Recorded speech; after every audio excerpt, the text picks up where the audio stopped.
Students from around the country are on Capitol Hill today urging Senate Majority Leader Bill Frist to honor the United States commitment to give $700 million to the Global Fund. The Global Fund is an independent international organization that funds programs around the world to help stop the spread of diseases. The students say that when the fund was created in 2001, the U.S. promised to provide one-third of its budget, but Congress has yet to honor that commitment. Every 10 minutes, a different student walks into Senator Frist's office and delivers a cup of coffee.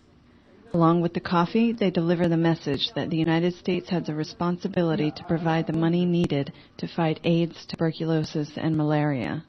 And by the way, they add, 150 people have died of those diseases since we brought the last cup of coffee 10 minutes ago. All right, so we went into Senator Frist's office, Catherine and I, and we charged in with our cup of coffee and a couple of letters, and she looked at us like, "Am I getting another cup of coffee?" And we said, "Yes."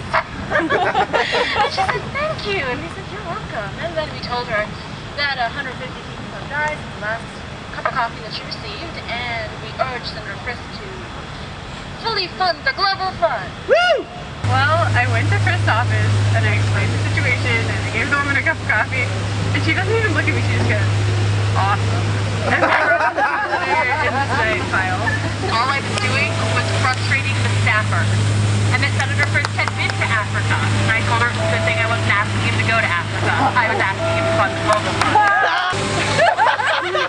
She's not touching it out though. She's lighting it up, OCD style, across her desk. That's awesome! Yeah. Completely ignored me, but I brought the guy to her left a cup of coffee and just said, "We wanted to bring you one more cup of coffee. We realized that we hadn't brought you 150 stirs to represent the 150 people that have died since we were here 10 minutes ago." And he said, "Thank you."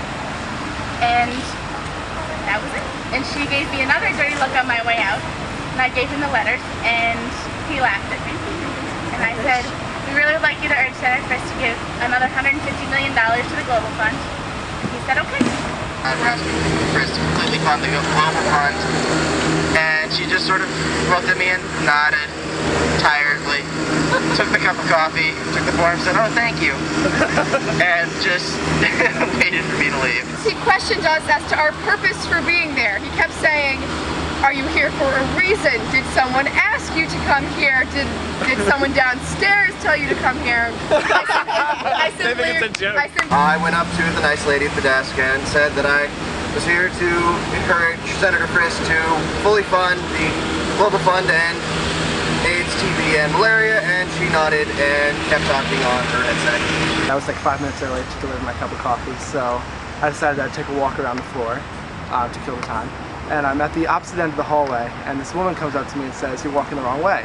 And I was like, "Okay." And she was like, "Senator Frist's office is at the end of the hallway." I was like, "Oh, okay."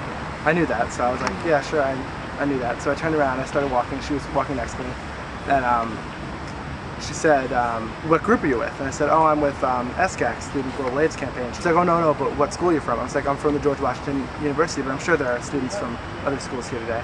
And she said, "What year are you in, or how long have you been involved?" And I said, "Oh, I'm a freshman, I've been involved with the group since September, And I said,